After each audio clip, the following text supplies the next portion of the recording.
بسم اللہ الرحمن الرحیم۔ السلام علیکم ورحمۃ وبرکاتہ۔ میرے پیارے بہنوں اور بھائیوں، آج کا قصہ آپ کے لیے بہت ہی دلچسپ اور نیا ہے، اور وہ ہے حضرت موسیٰ علیہ السلام اور بے اولاد عورت کا واقعہ، جو کہ ایک بہت ہی دلچسپ قصہ آپ کے لیے لے کے آئے ہیں ہم۔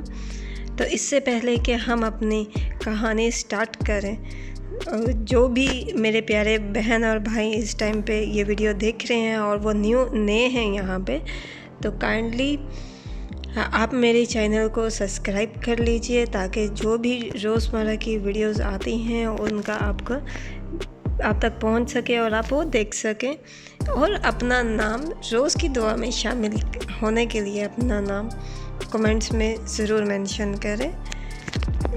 حضرت موسیٰ علیہ السلام اللہ تعالیٰ کے بہت ہی بہادر اور برگزیدہ بزرگ ہیں، جو کہ ان کو کلام اللہ کے نام سے بھی مخاطب کیا جا سکتا ہے۔ ان کو کلام اللہ کا لقب حاصل ہے، اور کیونکہ وہ اللہ تعالیٰ سے مخاطب ہو سکتے تھے، اللہ تعالیٰ سے کلام کر سکتے تھے، باتیں کرتے تھے، اور یہ لقب اور یہ اختیار اور کسی بھی پیغمبر کو نہیں دیا گیا، جو کہ صرف اور صرف حضرت موسیٰ علیہ السلام کے پاس میں ہے۔ اور اللہ تعالیٰ سے کلام کرنے کے لیے، بات کرنے کے لیے ایک جگہ کا منتخب کی گئی، جسے کوہ طور بولا جاتا ہے۔ جب بھی حضرت موسیٰ علیہ السلام کو اللہ تعالیٰ سے بات کرنی ہوتی تھی، کلام کرنا ہوتا تھا، تو وہ کوہ طور پہاڑی کے اوپر چلے جاتے تھے۔ اسی طریقے سے ایک دن حضرت موسیٰ علیہ السلام اپنا روزمرہ کے مطابق اللہ تعالیٰ سے کلام کرنے کے لیے کوہ طور پہاڑی کی طرف روانہ تھے، جا رہے تھے۔ راستے میں انہوں نے دیکھا کہ وہ ایک عورت بہت ہی زار و کرتار سے رو رہی ہے، کیونکہ حضرت موسیٰ علیہ السلام ایک رحم دل اور بہت ہی نرم دل پیغمبر تھے۔ ان کا اس طریقے سے رونا دیکھ کے وہ خود بھی جو تھے وہ غم زدہ ہو گئے، وہ غم میں چلے گئے، اور انہوں نے ان سے رہا نہیں گیا کہ وہ ان سے اتنا رونے کی وجہ پوچھ سکے۔ تو حضرت موسیٰ علیہ السلام ان کے پاس گئے اور ان سے پوچھا کہ آپ کیوں رو رہے ہو، کیا ہوا؟ تو وہ عورت پہلے سے جانتی تھی کہ یہ حضرت موسیٰ علیہ السلام ہے اور اللہ تعالیٰ سے مخاطب ہو سکتے ہیں۔ تو اس عورت نے بولا، اے اللہ کے نبی، میرے پاس میں اولاد نہیں ہے، اور لوگ مجھے اس بات کا بہت زیادہ طعنہ دیتے ہیں، تو میں اس سے بہت زیادہ پریشان ہوں۔ آپ تو اللہ تعالیٰ سے بات کر سکتے ہو، تو کیا آپ میرے لیے صرف اللہ تعالیٰ سے جا رہے ہو، آپ میرے لیے اتنا اللہ تعالیٰ سے پوچھے کیا میرے نصیب میں کوئی اولاد ہے یا نہیں ہے؟ تو وہ عورت پھر بھی روتے جا رہی تھی۔ تو حضرت موسیٰ علیہ السلام نے ان کو تسلی دی، آپ فکر نہیں کرو، پریشان نہیں ہو، میں جاتا ہوں، جا کے اللہ تعالیٰ سے سوال کرتا ہوں، پوچھتا ہوں آپ کے بارے میں۔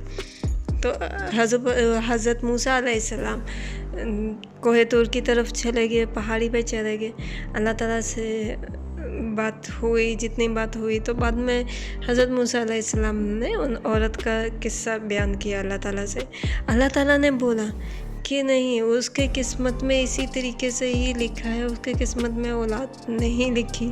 اور یہ سن کے حضرت موسیٰ علیہ السلام اور زیادہ غمزدہ ہو گئے، اور جیسے ہی وہ دوبارہ واپس آئے تو دیکھا کہ وہ عورت وہاں پر ہی بیٹھی انتظار کر رہی ہے حضرت موسیٰ علیہ السلام کا۔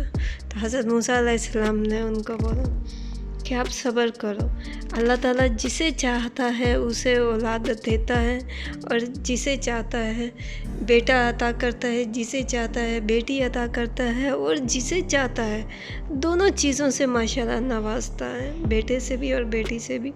اور یہ اللہ تعالیٰ کی مرضی ہے، وہ جسے چاہے بے اولاد رکھے۔